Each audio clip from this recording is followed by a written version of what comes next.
कृष्णा, जय श्री हरि, ओम नमः शिवाय। प्रिय भक्तजनों, आज बृहस्पतिवार के दिन आप बृहस्पति देव की बड़ी ही दुर्लभ कथा सुनेंगे। इस कथा को सुनने से भक्तों की सभी मनोकामनाएं भगवान बृहस्पति देव की कृपा से पूर्ण हो जाती है। तो आइए बड़े ही श्रद्धा और प्रसन्नचित मन से इस कथा को सुनते हैं। भारतवर्ष में एक प्रतापी और दानी राजा राज्य करता था। वह नित्य गरीबों और ब्राह्मणों की सहायता करता था। यह बात उसकी रानी को अच्छी नहीं लगती थी।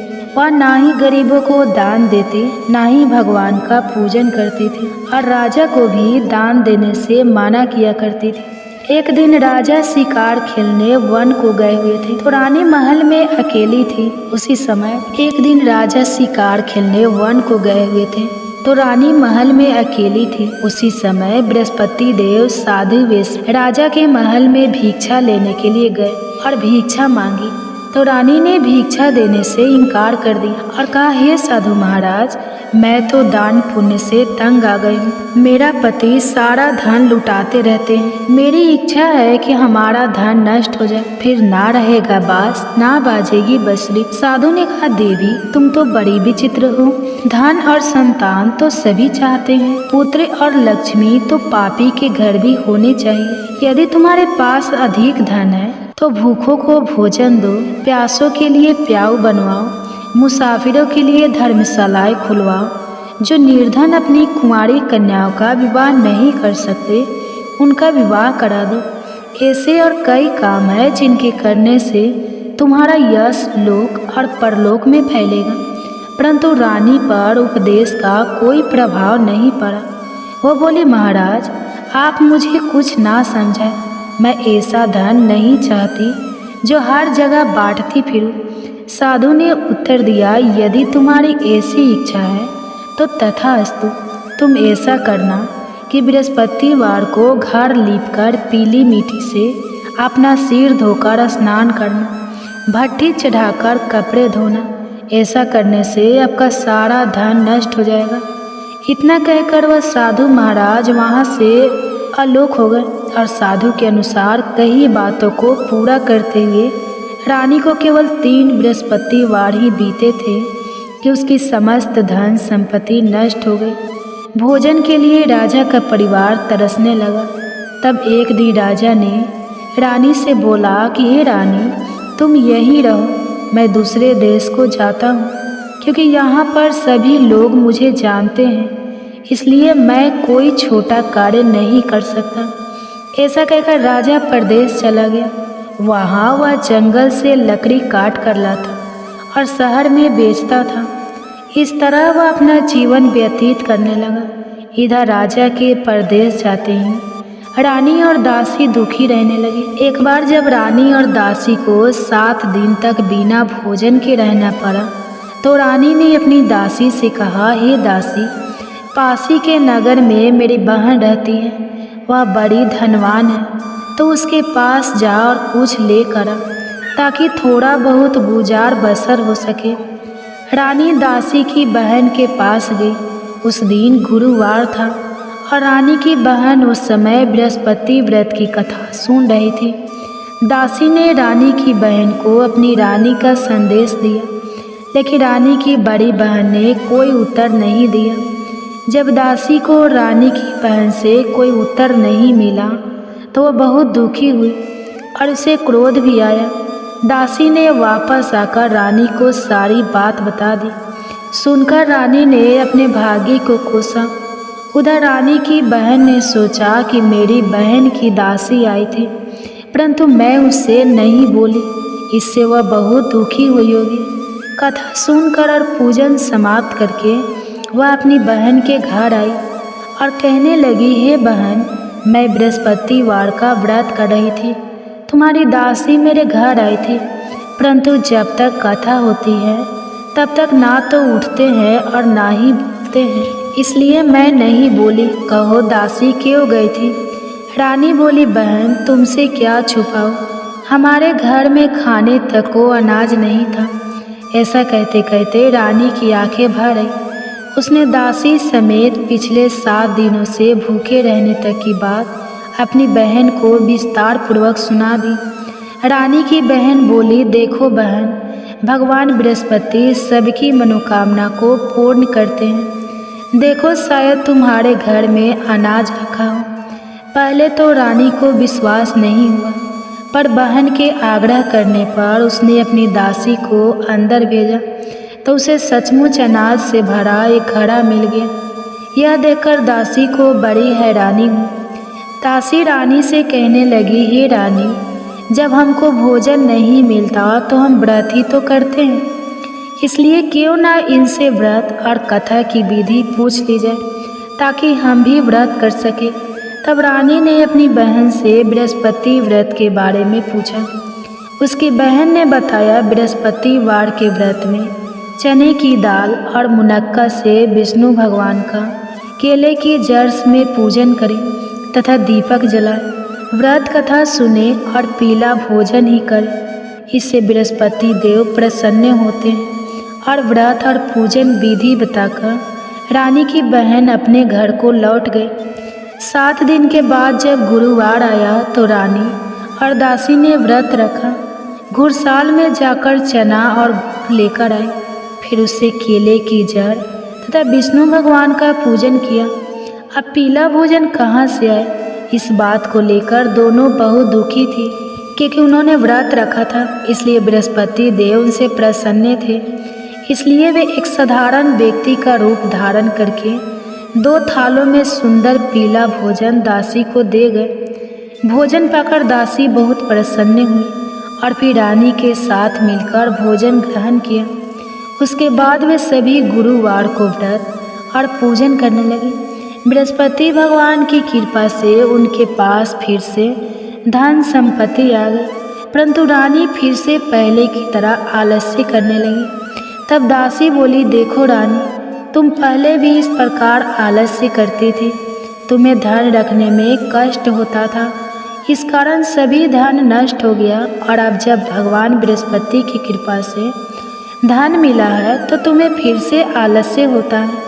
रानी को समझाते हुए दासी कहती है कि बड़ी मुसीबतों के बाद हमने यह धन पाया है, इसलिए हमें दान पुण्य करना चाहिए, भूखे मनुष्य को भोजन कराना चाहिए और धन को शुभ कार्यों में खर्च करना चाहिए, जिससे तुम्हारे कुल का यश बढ़ेगा, स्वर्ग की प्राप्ति होगी और प्रीत प्रसन्न होंगे। दासी की बात मानकर रानी अपना धन शुभ कार्यों में खर्च करने लगी, जिससे पूरे नगर में उसका यश फैलने लगा।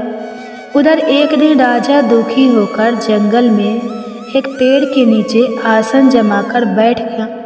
वह अपनी दशा को याद करके व्याकुल होने लगा। बृहस्पतिवार का दिन था। एकाएक उसने देखा कि निर्जल वन में एक साधु प्रकट हुए। वह साधु वेश में स्वयं बृहस्पति देवता थे।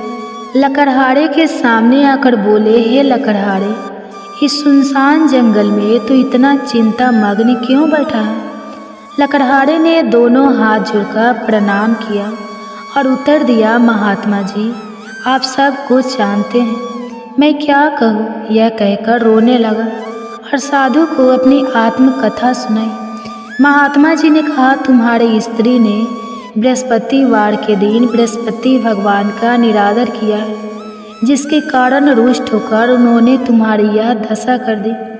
अब तुम चिंता को दूर करके मेरे कहने पर चलो तो तुम्हारे सब कष्ट दूर हो जाएंगे और भगवान पहले से भी अधिक संपत्ति देंगे। तुम बृहस्पतिवार के दिन कथा किया करो। 2 पैसे के चने मुनक्का लाकर उसका प्रसाद बनाओ और शुद्ध जल से लोटे में शक्कर मिलाकर अमृत तैयार करो। कथा के पश्चाताप अपने सारे परिवार और सुनने वाले प्रेमियों में अमृत और प्रसाद को बांटकर खुद भी ग्रहण करो। ऐसा करने से भगवान तुम्हारी सब मनोकामनाएं पूरी करेंगे। साधु के ऐसे वचन सुनकर लकड़हारा बोला, हे प्रभु, मुझे लकड़ी बेचकर इतना पैसा नहीं मिलता जिससे भोजन के उपरांत कुछ बचा सकूं। मैंने रात्रि में अपनी स्त्री को व्याकुल देखा है। मेरे पास कुछ भी नहीं जिससे मैं उसकी खबर मंगा सकूं, और फिर मैं बृहस्पति देव की क्या कहानी सुनूं? मुझको तो कुछ भी मालूम नहीं है। साधु ने कहा, हे लकड़हारी, तुम किसी बात की चिंता मत करो। बृहस्पतिवार के दिन तुम रोजाना की तरह लकड़ियाँ लेकर शहर को जाओ।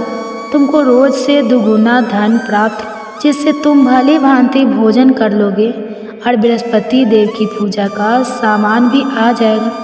बृहस्पति देव की कथा इस प्रकार है, सुनो। प्राचीन काल में एक ब्राह्मण रहता था। वह बहुत निर्धन था, उसकी कोई संतान नहीं थी। उसकी स्त्री बहुत मलिनता के साथ रहती थी। वह स्नान नहीं करते, किसी देवता का पूजा नहीं करते। इससे ब्राह्मण देवता बड़े दुखी थे। बेचारे बहुत कुछ कहते थे, किंतु उसका कुछ परिणाम नहीं निकला।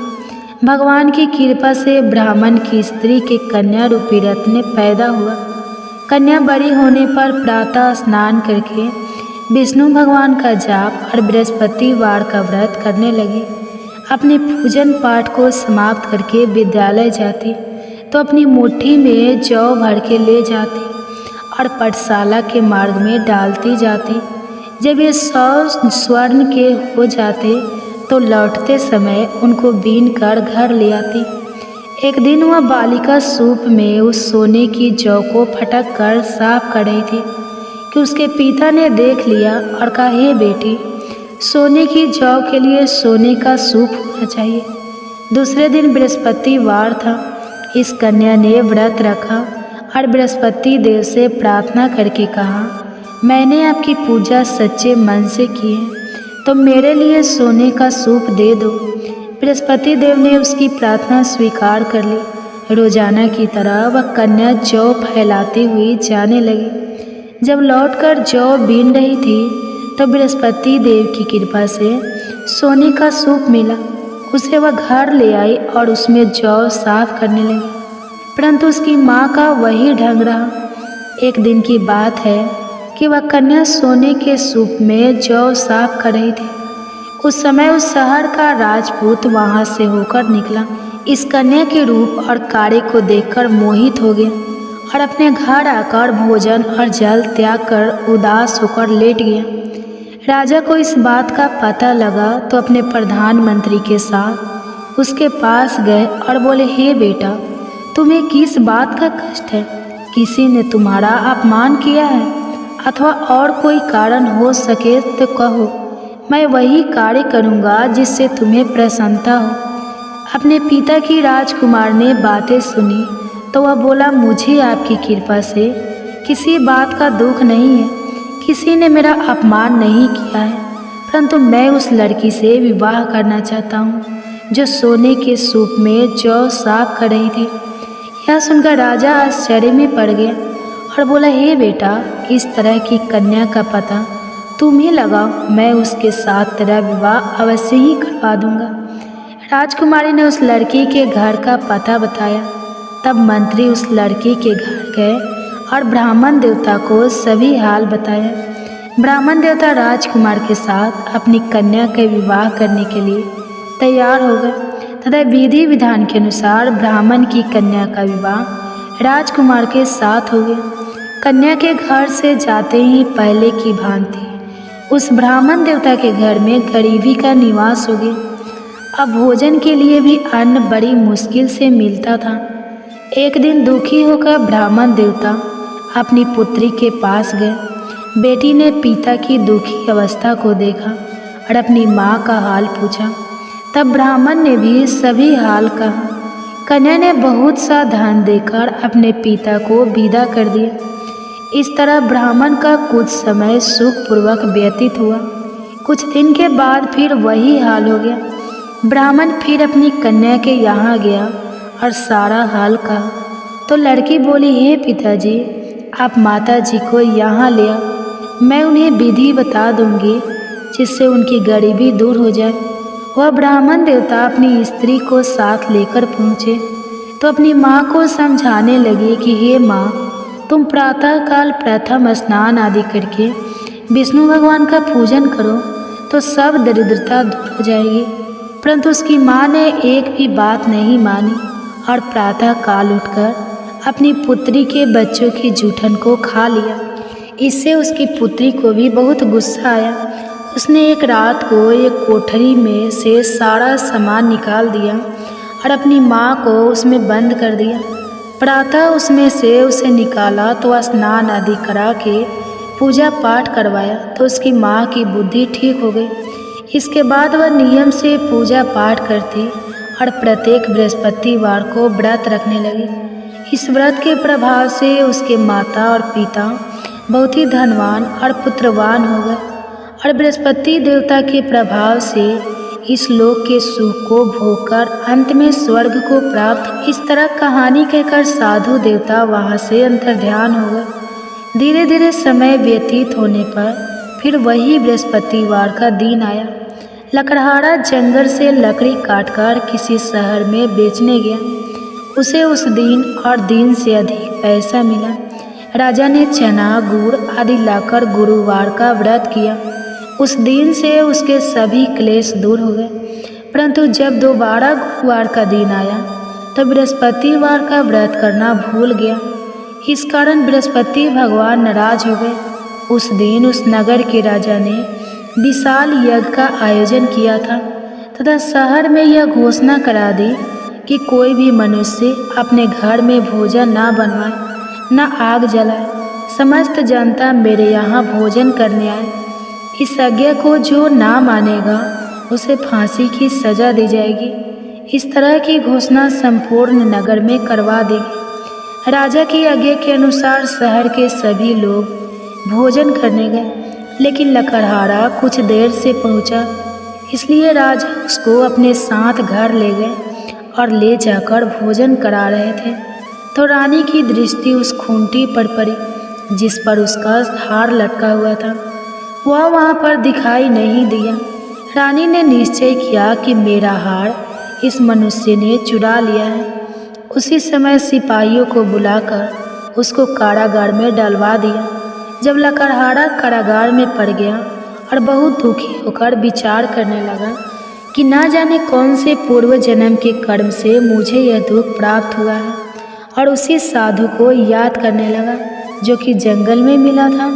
उसी समय तत्काल बृहस्पति देव साधु के रूप में प्रकट हुए और उसकी दशा को देखकर कहने लगे, अरे मूर्ख, तूने बृहस्पति देव की कथा नहीं करी, इस कारण तुझे दुख प्राप्त हुआ है।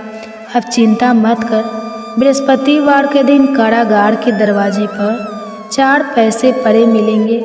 उनसे तू बृहस्पति देव की पूजा करना, तेरे सभी कष्ट दूर हो जाएंगे। बृहस्पतिवार के दिन उसे 4 पैसे मिले। लकड़हारे ने कथा कही। उसी रात्रि को बृहस्पति देव ने उस नगर के राजा को स्वप्न में कहा, हे राजा, तुमने जिस आदमी को कारागार में बंद कर दिया है वह निर्दोष है, वह राजा है, उसे छोड़ देना। रानी का हार उसी खूंटी पर लटका है। अगर तू ऐसा नहीं करेगा तो मैं तेरे राज्य को नष्ट कर दूंगा।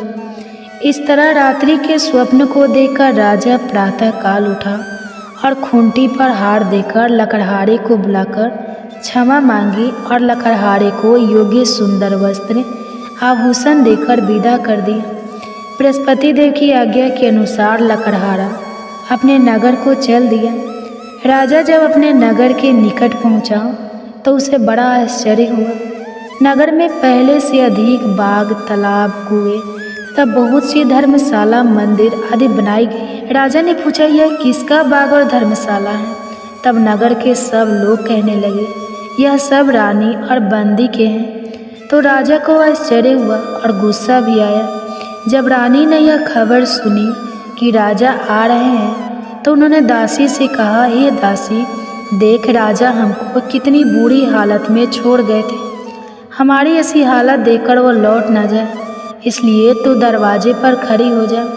आगे के अनुसार दासी दरवाजे पर खड़ी हो गई। दासी दरवाजे पर खड़ी हो गई। राजा आए तो उन्हें अपने साथ लेकर आई।